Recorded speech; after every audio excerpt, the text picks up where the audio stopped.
Amperge Convida, com Heloísa Carpena. Estamos em pleno processo eleitoral no Ministério Público do Rio de Janeiro. No próximo dia 2 de dezembro de 2024, promotores e procuradores de justiça ativos exercerão seu direito ao voto para a escolha do novo Procurador-Geral de Justiça.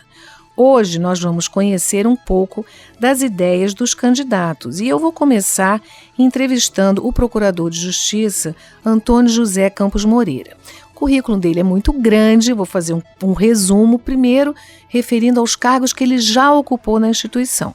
Antônio foi Procurador-Geral de Justiça interino, Subprocurador-Geral de Justiça, chefe de gabinete da Procuradoria-Geral, assessor-chefe de assuntos institucionais, assessor-chefe da originária criminal, coordenador das centrais de inquérito, diretor do SEJUR, membro representante do MP na Comissão de Reforma do CPP, membro do Conselho Estadual de Segurança Pública, conferencista da Escola Superior de Guerra. Atualmente, ele é titular da primeira Procuradoria de Justiça junto à segunda Câmara Criminal e ao primeiro grupo de câmaras criminais, é o decano do Conselho Superior do Ministério Público e professor de processo penal da EMERGE e da FEMPERGE. Bom dia, Antônio, muito obrigada por aceitar o nosso convite. Eu quero começar a entrevista falando sobre o processo de escolha da chefia institucional, que, como nós sabemos, para os ministérios públicos estaduais é diferente daquele do MP federal, que já suscitou um bocado de polêmica no passado, e resulta de um critério híbrido. Então, a Constituição diz que os procuradores e promotores vão votar e se formará uma lista tríplice dentre os integrantes da carreira e o chefe do executivo vai nomear um desses para um mandato de 2 anos. Então, o governador pode escolher livremente qualquer integrante da lista a ele enviada pela classe. Essa pergunta, essa indagação, nessa eleição, ela tem uma importância diminuída, uma vez que são só 2 candidatos, Mas essa forma de escolha, de investidura, ela é criticada ou um pouco desprestigiada por uma boa parte dos membros dos ministérios públicos estaduais que anseiam por uma autonomia completa em relação ao poder executivo. E me parece, você vai responder, vai ter oportunidade até de dizer se eu estou errada, que a razão de ser desse inconformismo é a própria independência do Procurador-Geral de Justiça, que poderia ser comprometida se fosse contrária à vontade da maioria dos membros da instituição. Então, em homenagem à independência institucional e à sua democracia interna, em sucessivas eleições, os candidatos a Procurador-Geral têm assumido perante os eleitores o compromisso de retirar a sua indicação, enfim, de apoiar o mais votado. Então, eu gostaria de iniciar nossa conversa te perguntando como você se posiciona em relação a essa questão e qual seria a sua conduta no caso não fosse, caso não seja o mais votado. Bom, primeiro, bom dia, Heloísa, é um prazer estar aqui contigo, prazer poder falar na Rádio Roquete Pinto para o público em geral e mais especialmente para os nossos colegas do Ministério Público. E antes de responder a sua pergunta, apenas fazer um acréscimo ao meu currículo. Eu esqueci de alguma coisa, me perdoe. Esqueceu, nós somos colegas de concurso. Isso é importante dizer. Do 6º concurso para ingresso na carreira do Ministério Público, ingressamos em 1987. E agora você complicou minha vida, já denunciou aí a idade. Vão pensar que eu sou antiga. Não, você tem uma aparência juvenil. Veja, Luiz, nós ingressamos, até é bom falar com colegas da mesma época, nós ingressamos no Ministério Público antes da Constituição de 1988. Essa questão da lista tríplice tem uma história. A lista tríplice foi constitucionalizada em 88. Até então, e nós vivenciamos essa realidade já como membros do Ministério Público, o Procurador-Geral de Justiça era livremente indicado pelo governador de Estado e não dispunha sequer de mandato. Ou seja, naquela quadra anterior a 88, o Procurador-Geral de Justiça tinha status de secretário de Estado. Podia, inclusive, ser demitido a qualquer tempo, a qualquer momento, pelo governador. Aqui no Rio de Janeiro, você deve se recordar, havia uma particularidade. Por quê? Porque desde o primeiro governo Brizola, que por liberalidade, primeiro do governador Brizola, depois do governador Moreira Franco, o Ministério Público, a associação do Ministério Público, inclusive, que hoje patrocina esse programa, organizava uma eleição interna, formava uma lista tríplice e o governador escolhia o procurador-geral sem mandato, ainda demissível ad nutum, mas dentro dessa lista tríplice. Então, historicamente, esse foi o primeiro passo que nós demos naquele contexto histórico, momento de redemocratização do país, para obter depois a lista tríplice que está na Constituição. Diferentemente do Ministério Público da União, os Ministérios Públicos dos Estados têm a prerrogativa constitucional, o processo de escolha do Procurador-Geral é complexo, de votar uma lista tríplice e de encaminhá-la ao chefe do Executivo, que escolherá um entre os três para o exercício de um mandato de 2 anos, permitida uma recondução. O Procurador-Geral da República, por exemplo, é escolhido livremente pelo Presidente da República. Não há eleição, né? Em momentos anteriores houve uma eleição também promovida pela Associação de Classe e apenas do Ministério Público Federal, não abrangendo os demais ramos do Ministério Público da União, e os presidentes escolhiam um entre os 3. Bom, o ideal, veja, num mundo ideal, num mundo que atenderia plenamente aos interesses da maioria esmagadora dos membros do Ministério Público, a escolha do Procurador-Geral seria feita diretamente pela classe. E aqui nós temos que entender o seguinte, o Ministério Público é uma instituição autônoma. Embora nós, membros do Ministério Público, tenhamos todas as prerrogativas, os direitos da magistratura, dos membros do Poder Judiciário, o Ministério Público não tem constitucionalmente o status de poder. Então, no desenho constitucional de 88, esse processo é um processo democrático, porque a classe vota 3 nomes, até 3 nomes, e encaminha essa lista ao governador de Estado, que é eleito por milhões de cidadãos e cidadãs. O processo é complexo. O governador de Estado ele personifica dentro do Estado membro o momento máximo da democracia. Ele é o chefe do Executivo, escolhido no Estado como o Rio de Janeiro por milhões de candidatos. O ideal seria o controle político ser feito de outra forma. O controle político haverá, salvo se o Ministério Público for erigido à categoria de poder. O controle político sempre haverá. O ideal seria a escolha direta pela classe, o modelo que me parece o mais adequado. Cheguei a escrever, inclusive, um artigo sobre esse tema. Escolha direta com a possibilidade de o governador do Estado pedir à Assembleia o impeachment do governador. O controle não seria na nomeação, seria na destituição. Hoje, o Procurador-Geral está sujeito a duplo controle político. O da nomeação pelo governador do Estado e o do impeachment pela Assembleia Legislativa. Não houve, historicamente, de 88 para cá, ao que eu saiba, não houve no Brasil nenhum caso de impeachment de Procurador-Geral de Justiça, mas isso é possível. Pois bem, a questão do mais votado. Essa questão surgiu, eu penso, e estou absolutamente convicto, que quem pretende ser Procurador-Geral de Justiça, quem quer chefiar o Ministério Público, uma instituição do porte da importância do Ministério Público, tem que conhecer a realidade política do momento.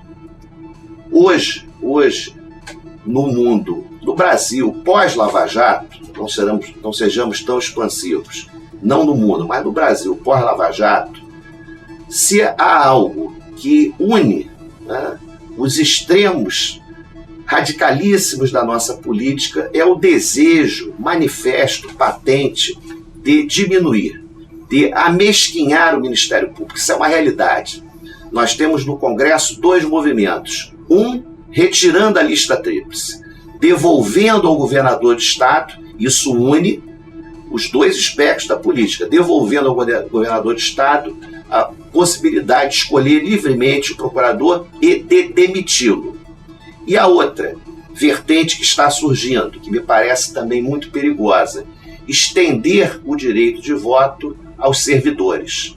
Ou seja, um movimento fortíssimo no Congresso. Ou seja, o procurador-geral, de duas uma. Se uma dessas teses prevalecer, e eu acredito que não prevalecerá, porque a história é cíclica, né? O mundo dá voltas. Mas o risco é evidente. Mas se não houver lista tríplice, o Procurador-Geral de Justiça volta a ser o secretário de Estado. E se por acaso todos da instituição puderem voltar, aí o Procurador-Geral terá que ser ainda mais o sindicalista. E a outra coisa que eu penso, o modelo de escolha de Procurador-Geral, ele é democrático. Democrático porque ele envolve a classe e o governo. Mas esse modelo, se nós pararmos para pensar, ele gestou uma realidade que tem que ser suplantada. A maioria dos procuradores gerais, do Brasil afora, vem da associação de classe. Isso, num determinado momento, foi bom. O momento das conquistas vencimentais, remuneratórias, e hoje isso está se revelando um desastre, porque a maioria dos procuradores gerais, aqueles que vieram das entidades de classe, há anos e anos que não têm contato algum com a realidade de promotores e procuradores de justiça. Então nós temos que ter atenção para isso. Eu sou favorável a que se respeite no momento a Constituição. Aliás, sempre, né? Eu não teria nenhum desconforto em me comprometer a apoiar o mais votado. Apoiar o mais votado é uma coisa. Agora, em hipótese alguma, e eu creio que ninguém que tem um mínimo de responsabilidade, e quem quer ser Procurador-Geral de Justiça tem que ter uma grande responsabilidade, não basta uma responsabilidade mínima, ninguém pode cogitar de alguém que integre uma lista tríplice pedir a retirada de seu nome. Isso aconteceu 2 vezes. Uma no Paraná, né? Governador Rubens Requião. Estou me alongando um pouco, mas eu conheço a história. O segundo colocado havia assumido o compromisso de não aceitar a indicação, pediu que o seu nome fosse retirado da lista. O governador disse, não, eu tenho direito a uma lista tríplice, eu não quero uma lista com 2 nomes. Aliás, hoje nós temos 2 candidatos apenas aqui no Ministério Público. O governador pode, se quiser, devolver essa lista. O processo é constitucional. São 3 nomes a que o governador tem direito. Lá no Paraná, a lista foi devolvida, reincluído o nome do candidato, que estava em segundo lugar, e esse candidato foi nomeado e exerceu o cargo de procurador-geral. O outro foi no Piauí, e esse foi um desastre, porque a questão chegou ao Supremo, o decano assumiu, né, a Procuradoria-Geral, e o Supremo depois decidiu, olha, ou o Ministério Público encaminha uma lista tríplice, ou o decano vai ficar no mandato tampão até uma próxima eleição. Quer dizer, é um desastre constitucional, é uma irresponsabilidade pensar que alguém possa impor goela abaixo do governador um nome, né, dentro da nossa realidade constitucional. Então, o deixar de aceitar eventual nomeação seria uma irresponsabilidade de qualquer um. Apoiar o mais votado é possível, e eu tenho essa experiência. Em 2012 para 2013, eu fui o segundo colocado. Eu não fiz nenhum movimento político no sentido de ser indicado. Nenhum. Foi indicado primeiro. Né? Nenhum movimento político. Se eu tivesse sido nomeado, eu teria que aceitar. Né? Teria que aceitar. No momento, eu acho que esse processo, inclusive eu estou andando pelo Estado já há 5 semanas. Esse assunto não tem sido ventilado, porque eu creio que os colegas ficaram traumatizados com o que aconteceu na última eleição, bastante traumatizados. Isso provocou uma fissura institucional enorme, né? Um verdadeiro desastre, e eu creio que a maioria quer superar. Que o mais votado não foi nomeado. O mais votado não foi nomeado. Agora, fique claro, Heloísa, que quando você fala em compromisso, veja, o réu, né, aquele a quem se imputa a prática de um crime, goza da presunção constitucional de inocência até o transjulgado da condenação. quando alguns sugerem que o segundo ou terceiro colocado possa ter algum compromisso escuso com o governador, estão rompendo com a ideia que deve prevalecer de que todos os membros do Ministério Público são homens e mulheres próbos. A realidade, inclusive, mostra que a escolha do primeiro sempre, em todo o Brasil, atendeu e atende, porque na maioria dos estados, ora é nomeado segundo, ora o terceiro, ora o primeiro. Aqui no Rio, já há alguns anos, desde o Antônio Vicente, era sempre o primeiro. Mas a escolha é política. E a nossa realidade mostra, inclusive, que a escolha do primeiro, isso é uma questão pessoal de caráter, de hombridade. A escolha do primeiro não afasta o risco de um conluio, né, escuso entre o governador e o procurador. Claro. Nós temos um exemplo aqui na nossa casa. Muito bem. A segunda indagação é alguma coisa que veio de herança da pandemia do novo coronavírus, né? O CNMP, naquela ocasião, autorizou uma coisa que era uma novidade e de caráter excepcional, naturalmente, né? Que era o regime de teletrabalho para os membros do Ministério Público em todo o Brasil. Recentemente, em julho de 2024, a Corregedoria Nacional do Ministério Público divulgou uma recomendação de caráter geral relativa à presença física dos membros do parquê em audiências e atos judiciais presenciais, naturalmente, né, bem como em sessões dos tribunais.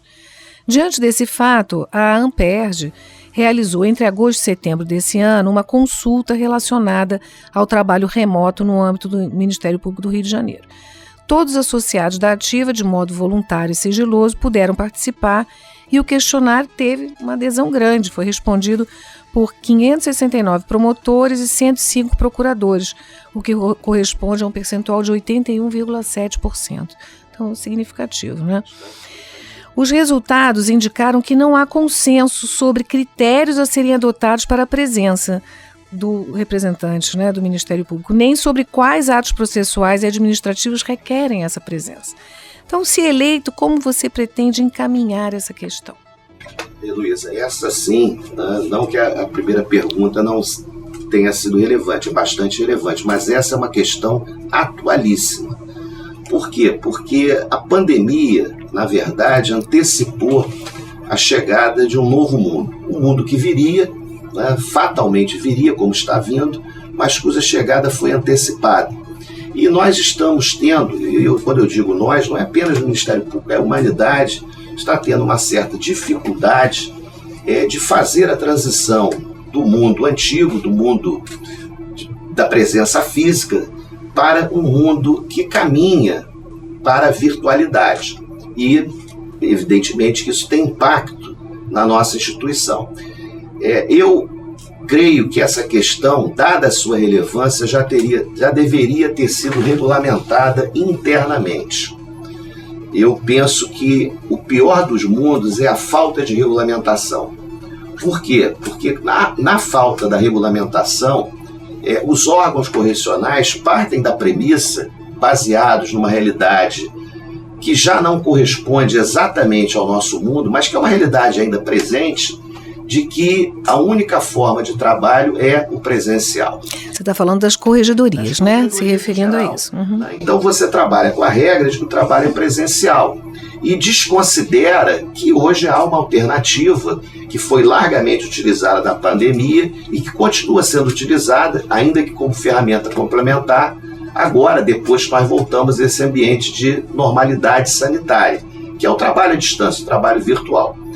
O pior dos mundos é esse, a falta de regulamentação. Por quê? Porque todos os colegas ficam muito expostos, ficam vulneráveis a uma ação correcional que tem como premissa a presença física diária nos órgãos de execução. Se eventualmente vier a ser o próximo procurador-geral, eu pretendo já num primeiro momento, esse é um assunto premente, regulamentar o trabalho à distância. Eu não gosto da ideia, não gosto mesmo de uma regulamentação geral, genérica, que desconsidere as especificidades, as peculiaridades de cada órgão de execução. E de interior e capital, por exemplo, né? Eu em 2022, exerci interinamente o cargo de Procurador-Geral de Justiça, quando o atual Procurador-Geral teve que se descompatibilizar para concorrer à recondução. Eu, como o conselheiro eleito mais antigo do Conselho Superior, como decano, assumi a chefia institucional e tive a oportunidade de participar de 2 ou 3 reuniões em Brasília do Conselho Nacional de Procuradores Gerais e percebi no âmbito daquele colegiado como essa questão é difícil e complexa. Por quê? Porque os procuradores gerais do Sul e do Sudeste, todos, eu mais ouvi do que falei, mas todos admitiam uma flexibilização bastante acentuada da exigência de presença física, trabalhando já numa realidade em que o trabalho à distância poderia ser regra. Os procuradores gerais do Norte e do Nordeste se insurgiram veementemente contra essa possibilidade. Por quê? Porque nós vivemos num país marcado por profundas desigualdades socioeconômicas regionais. A realidade do Norte e do Nordeste é muito diferente da realidade do Sul, do Sudeste, mesmo do Centro-Oeste. Então, eles estavam fazendo de tudo, né, os procuradores gerais dessas regiões, de tudo para que o Conselho Nacional do Ministério Público não editasse, e foi justamente por isso, creio eu, que a regulamentação geral nacional não veio até hoje. Evitar que o Conselho Nacional regulamentasse, porque a regulamentação seria uniforme para todo o Brasil. Então, esse modelo não é bom nacionalmente, e não é bom também aqui no âmbito do Estado. Eu fiz questão, estou fazendo questão, estou há 5 semanas na estrada, de visitar todos os CRAs e, dentro do possível, visitar também promotorias das comarcas que são abrangidas pelo CRAI, né, dentro do possível, porque o tempo é escasso. O CRAI é o Centro Regional Administrativo. É administrativo. Por quê? Porque a pior coisa que pode haver é o chefe institucional se distanciar da realidade, perder o contato com a realidade. Se vier a ser procurador-geral, eu serei um procurador-geral presente. Eu visitarei regularmente, 2 em 2 meses, 3 em 3 meses, os CRAs para tomar conhecimento do que está acontecendo. Visitarei os colegas, visitarei as autoridades locais e promoverei audiências públicas. Me parece que isso é fundamental até para resgatar um pouco da nossa identidade institucional que está se perdendo. Então eu vou regulamentar, mas eu quero fazer uma regulamentação por órgão de execução, que considere os órgãos de execução, a natureza da atribuição dos órgãos, as regiões em que os órgãos estão situados e, principalmente, a natureza dos atos a serem praticados. Natureza, isso para mim é fundamental. Não faz o menor sentido exigir que o promotor esteja 3, 4, 5 vezes na promotoria, muitas vezes com uma internet precária, para elaborar peças, elaborar denúncias iniciais de ação civil pública, promover inquéritos policiais, inquéritos civis. Isso me parece até contraproducente. Agora, por outro lado, determinados atos devem, ao menos em regra, ser praticados presencialmente. Eu dou como exemplo a audiência. A presença do membro do Ministério Público física em audiência, a meu ver, é essencial, é fundamental. Agora eu digo que a regra em relação à audiência deve ser o trabalho presencial, que eu tive a oportunidade, visitando os CRAs, de ver colegas acumulando, fazendo audiência remota, à distância, para poder depois fazer uma audiência presencial, uma audiência física. Então é possível conciliar o trabalho à distância com o trabalho presencial. Agora, tem que haver uma regra. A regra na audiência é o presencial. Atendimento à parte e advogados. A regra, penso eu, é o presencial. Mas o promotor, a promotora deve facultar ao interessado o atendimento presencial ou o atendimento virtual. E eu digo que, para minha surpresa, hoje, na Procuradoria não são muitos os atendimentos que o procurador dá a advogados. Mas nos últimos atendimentos que eu prestei, todos os advogados optaram pelo Teams, pela via remota, que é mais confortável. Sim. Eu até prefiro presencial. Eu não gosto de reunião, né, remota, a gente não sabe quem está do outro lado, enfim, mas a maioria prefere. Então é possível conciliar. Sim. Eu vou regulamentar, mas não gosto da ideia de regulamentação geral. E mais, eu estou muito preocupado, aí me preocupo como membro do Ministério Público, hoje candidato, mas sempre membro do Ministério Público, com a ideia falsa que está se disseminando de que hoje ninguém mais trabalha em razão do mundo virtual, do trabalho remoto. Isso não é verdade. Eu tenho visitado os órgãos, tanto da capital como do interior, e as promotorias estão assoberbadas de trabalho. Nós somos de uma época, Heloísa, em que em muitas comarcas havia pouquíssimo trabalho. Hoje, até naquelas comarcas menores, dada a multiplicidade de atribuições do Ministério Público, há muito trabalho. Eu fui titular de Rio das Flores, há 30 e poucos anos. Rio das Flores não mudou muito, mas mudou a realidade. Hoje a colega que está lá tem ocupado todos os espaços do Ministério Público e há muito trabalho. Então a gente tem que superar essa ideia de que o trabalho à distância é não trabalho. E são coisas diferentes. A obrigação de morar na comarca não tem nada a ver com a discussão sobre teletrabalho, né? São coisas distintas, né? Não se confundem. Muito bem. Uma das questões, minha terceira indagação, uma das questões que aflige os promotores aí estou falando dos promotores especificamente, né? A falta de mobilidade da carreira. Eu consultei as listas de antiguidades, né, para me preparar aqui para a nossa entrevista e constatei que a promoção tem demorado em média 30 anos, né? Também uma realidade muito diferente do nosso tempo. E isso representa naturalmente um desestímulo, né, a quem ingressa na instituição, embora todos saibam que é assim, né? Não podem reclamar, mas enfim, podem reclamar, né? Pois muitos não alcançam o topo da carreira, né? E isso permitiria atuar perante os órgãos colegiados e participar, né, mais ativamente da vida e da administração institucional, se procuradores, né, fossem. Porque alguns cargos são exclusivos de procurador. Você considera isso um problema a ser enfrentado pelo PGJ? Não digo, veja, como o PGJ é um problema. Pois é, a pergunta é essa. E, nesse caso, quais seriam as medidas? Né? Perfeito. Mas eu vou para além do Procurador-Geral de Justiça, porque essa questão ela ultrapassa, transcende e muito o interesse legítimo dos colegas de ascenderem, de progredirem funcionalmente na carreira. Hoje há uma preocupação nacional com o envelhecimento que leva à falta de oxigenação dessas carreiras de Estado. Por quê? Porque, invariavelmente, o aposentado tem uma perda vencimental muito significativa. O aposentado deixa de receber praticamente todos os auxílios. Ele que já tem, a maioria, já teria, todos, né, os aposentados já chegaram à aposentadoria, teriam o abono permanência, perdem o abono permanência, ou seja, na prática, voltam a recolher a previdência, enfim, as perdas são muito significativas. Isso é fato. E essa é a questão, digamos, mais eu diria que em torno de 30%. Eu acho que hoje é mais. Eu acho que é mais. Eu acho que chega perto dos 50% ou mais se você considerar que o aposentado não vem de férias, não vem de licença, enfim.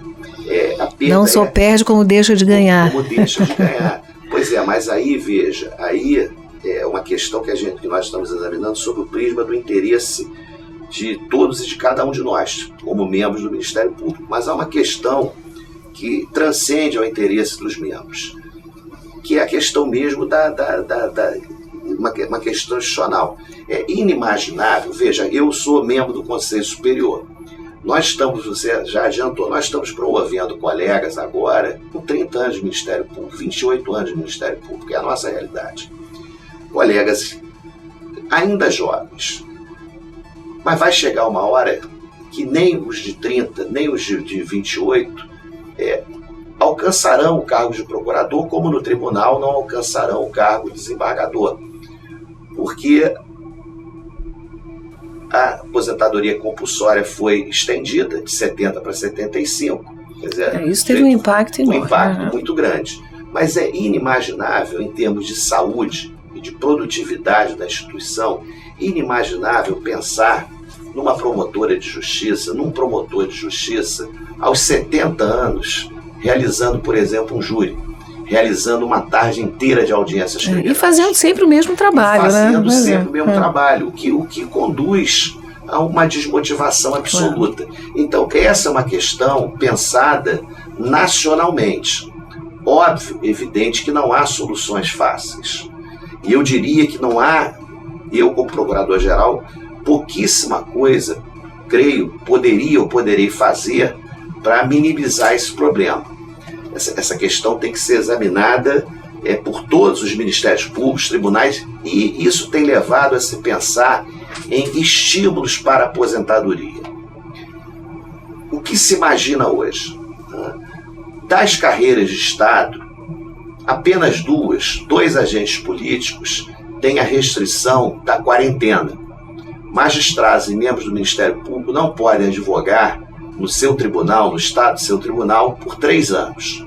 Ou seja, o sujeito fica, na prática, aquele que a nossa formação é jurídica, nós somos bacharéis em direito, fica impossibilitado de trabalhar, de advogar para produzir. Muitos têm interesse, mais do que interesse, têm necessidade, uma renda complementar durante 3 anos. Então, hoje se pensa numa lei, e aí talvez essa lei devesse ser federal, mas alguns já cogitam disso aqui no Estado, de uma lei que garanta aos magistrados e membros do Ministério Público aposentados uma remuneração complementar, ao menos nesse período de 3 anos. Muitos, entre os quais eu me incluo, sustentam que não é só a quarentena que justificaria uma renda complementar. É o próprio interesse da instituição de oxigenar os seus quadros e mais, de abrir espaço para as novas gerações. Nós ingressamos no Ministério Público, você mal havia saído da adolescência, Luiz. Eu era muito novinho, já estamos aqui há muitos anos. Mas eu era jovem mesmo, eu tinha 22 anos. 22, eu tinha 25. Todos nós. E essa realidade está desaparecendo, porque o número de vagas é cada vez menor. A nossa geração, foi beneficiária daquela segunda reforma da Previdência do governo Fernando Henrique. Foi todo mundo embora, nós fomos promovidos aí 2, 3 concursos por ano, entrou todo esse pessoal que hoje está chegando aí a 25. Nós levamos acho que 28, 11 anos. Não, 14 anos. São 14 anos. Então, soluções mágicas não há. O que eu pretendo fazer, hoje nós temos aqui no Rio de Janeiro um problema, isso não vai gerar uma mobilidade na carreira. A medida que encontrada por administrações anteriores de acelerar a carreira foi a criação do promotor de justiça regional substituto. Hoje nós temos duas categorias de substituto, promotor substituto e o promotor de justiça regional substituto. O sujeito é promovido, mas continua substituto. Agora, inclusive, para poder dar posse a todos aprovados no último concurso, o atual procurador-geral fez o caminho inverso. Nós não tínhamos cargos vagos na classe inicial de substituto, ele transformou o de justiça regional em substituto. Daqui a 6 meses eles estão berrando porque vão querer ser promovidos. Não sei como é que a gente vai resolver isso. Mas algo que não é progressão, mas que pode aliviar esse desestímulo, essa desmotivação daqueles que estão há muitos anos na mesma função. O tribunal, nosso Tribunal de Justiça, transformou, salvo engano, 22 ou 23 cargos de juiz de direito em 20 cargos de desembargador. Na prática, o tribunal criou 5 novas câmaras, 4 novas câmaras, câmaras de direito público. O tribunal fez essa modificação, essa transformação, porque assim como nós, eles estão impossibilitados de criar cargos e gerar despesas. É sempre importante lembrar que o Rio de Janeiro, o Estado do Rio de Janeiro, está no regime especial de recuperação fiscal, o que nos impõe uma série de óbices, de obstáculos. O tribunal transformou cargos de juízes em desembargador. Nós não temos número suficiente de procuradores para titularizar perante essas câmaras. Nós vamos ter que, num primeiro momento, utilizar os procuradores de justiça regionais.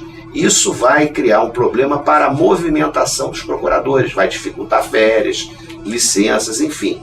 Eu pretendo implementar uma solução, ainda que temporária, prevista na nossa lei, que é a convocação de promotores de justiça da entrância mais antiga, dos autos mais antigos, para auxiliar as procuradorias de justiça. Isso, eu creio, vai motivar um pouco os colegas e vai fazer com que o Ministério Público possa continuar atuando satisfatoriamente perante o segundo grau de jurisdição. Muito bem. E minha última indagação é sobre um tema que tem preocupado muito a sociedade, que é o crescimento do poder do crime organizado. Nós tivemos há pouco a eleição municipal com vários episódios, né, que evidenciaram o exercício, a tentativa do exercício desse poder, seja do ponto de vista econômico, como também através de tentativas de infiltração, né, dos seus representantes, de milícias, enfim, órgãos do próprio Estado. Na sua opinião, qual o grau de envolvimento da instituição com esse tema e como combater essa violência política? Essa pergunta aí é excelente, né? Me permite tecer algumas considerações a respeito desse problema. Eu diria que um dos motivos pelos quais eu estou me candidatando a Procurador-Geral de Justiça é justamente esse, né? É tentar contribuir com a minha vivência, com a minha experiência de mais de 3 décadas, quase 4 décadas de Ministério Público, na área criminal, para que o Ministério Público volte a ter uma posição de protagonismo no enfrentamento da criminalidade em geral e, em particular, da criminalidade organizada. O problema é sério, é gravíssimo, não é um problema apenas do Estado do Rio de Janeiro, é um problema do Brasil, né? O crime está se nacionalizando, as organizações criminosas estão se imbricando, né? Estão trabalhando conjuntamente em vários estados da federação, o que inclusive está levando o governo federal a propor uma PEC da segurança pública, né? O que já está na lei se pretende constitucionalizar, que é um sistema único de segurança pública. E aqui nós estamos ainda, o Estado do Rio de Janeiro é, sem dúvida alguma, mais problemático, até pela nossa geografia, está tudo muito próximo. Eu pretendo, se for o próximo Procurador-Geral de Justiça, implementar uma administração absolutamente comprometida com a atividade fim. Eu gosto da atividade fim. Diferentemente de muitos que não gostam de processo, eu gosto, né? Então vamos trabalhar fortalecendo a atividade fim. Não há mais como nós continuarmos trabalhando como trabalhamos há décadas e décadas. Como regra, o colega hoje, promotor, promotora, trabalha no seu órgão de execução com uma demanda muito maior, muito mais complexa, ainda que contando com alguma estrutura, mas trabalha isoladamente, trabalha no varejo. O que eu pretendo é, sem descurar, sem desconsiderar a importância do trabalho de cada um, de cada qual, das promotorias de justiça em todas as áreas, aqui em particular da área criminal e também da tutela coletiva na perspectiva da improbidade, o que eu pretendo é criar uma subprocuradoria-geral, o tema é tão importante, uma subprocuradoria-geral de justiça de atuação coletiva especializada. Eu vou criar grupos, hoje nós temos o GAECO, basicamente o GAECO, os grupos anteriores foram extintos, uma decisão política errada, os grupos deveriam ter sido corrigidos, aprimorados e não extintos. Eu vou criar grupos e, como o tema é muito importante, eu vou criar uma sub para coordená-los. E esses grupos, com ênfase para a área criminal, ficarão diretamente vinculados ao meu gabinete. Por quê? Porque o Ministério Público tem que ter prioridades. Segurança pública é prioridade. Óbvio que o Ministério Público não vai ditar ao governador a política de segurança pública do Estado, mas o Ministério Público tem que ser um ator dessa formulação. Tem que contribuir para a formulação das políticas e mais, tem que fiscalizar o seu efetivo cumprimento. E tem que atuar em parceria com a polícia no bom trabalho e exercer o controle externo da atividade policial naquilo em que a polícia abusar ou desviar de suas atribuições. Nós temos que ter prioridades, essa é a prioridade máxima, é a segurança pública. Essas prioridades têm que ser trabalhadas em grupo vinculado ao Procurador-Geral, todos os promotores, evidentemente, com independência funcional, porque ali é auxílio consentido. Mas a linha de atuação da instituição, quem vai dizer, ainda que essa linha seja construída democraticamente, é o Procurador-Geral. Eu serei um Procurador-Geral que assumirá responsabilidades. Eu vou assumir o cargo na sua inteira dimensão. Vou arcar da mesma forma que eu teria alguns poucos bônus, eu vou arcar com todos os ônus. Eu vou decidir vou blindar os colegas, vou apoiar os colegas. O procurador-geral é que personifica, que encarna a instituição, a unidade institucional, e nós vamos passar a ter relevância, ter importância no cenário jurídico e político do Estado do Rio de Janeiro. Essa semana eu li declarações do governador do Estado e do presidente da Leste sobre segurança pública. Nenhuma palavra, nenhuma linha sobre o Ministério Público, porque nós estamos ausentes. Não somos nós, os colegas nos órgãos de execução, que estamos ausentes. A instituição está ausente. E esse problema hoje não pode mais ser tratado com amadorismo. Não pode ser tratado com amadorismo, tampouco politicamente. Esse problema tem que ser tratado como um problema de Estado. A política, a atuação do Ministério Público não deve ser uma atuação voltada para o que se pensa no momento, uma atuação, digamos, de governo institucional. Tem que ser uma atuação de política institucional, voltada para a reinserção do Ministério Público como instituição importante e essencial no enfrentamento desse gravíssimo problema. Nós temos que resgatar a nossa identidade, né? O mundo pós-pandemia desmotivou as pessoas estão desmotivadas, estão se sentindo abandonadas, isso é muito ruim. Os mais antigos se sentem assim, pior, os mais jovens também estão se sentindo, isso é muito ruim. Então eu virei, se vier a ser procurador-geral, para tentar resgatar juntamente com os colegas a ideia de Ministério Público, a sensação de pertencimento, o antigo vestir a camisa. Tá? Eu tenho dito o seguinte, o Ministério Público é uma grande orquestra, com excelentes músicos, virtuosos, extremamente qualificados, mas falta o maestro.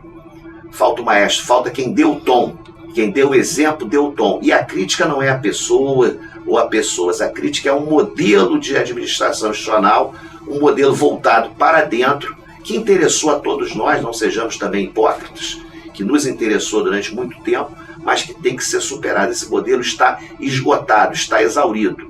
Nós, e outros estados já perceberam isso, nós estamos aí falando em mais votados. Se nós não abrirmos os olhos, nós não resistiremos a uma reforma da Constituição. Nós temos que voltar a ter importância, nós temos que trabalhar, nós temos que produzir resultados. O Ministério Público tem que ser um Ministério Público resolutivo e eficiente. Resolutividade e eficiência. Esse é o fundamental. Né? Se nós continuarmos nessas brigas internas, nessas picuinhas, nessas mesquinharias, voltados apenas para dentro, vivendo num mundo absolutamente imaginário, nós vamos muito rapidamente sossobrar. Nós vamos realmente passar por muitas dificuldades no Congresso. E mais, nós temos aqui uma instituição que tem procurado, tem tentado esbulhar as nossas atribuições, ocupar atribuições que constitucional e legalmente pertencem ao Ministério Público, espaços institucionais do Ministério Público. Como procurador-geral, eu não admitirei isso. Vou envidar todos os esforços, empreender todos os esforços perante o judiciário, perante a classe política, a sociedade, para preservar os estágios do Ministério Público. Quem é Ministério Público, quem exerce função de Ministério Público, somos nós. Muito bem, te desejo muito sucesso e obrigada pela entrevista. Obrigado, Luiz. Eu que agradeço, um prazer estar contigo. Um beijo e estou à disposição para outras oportunidades.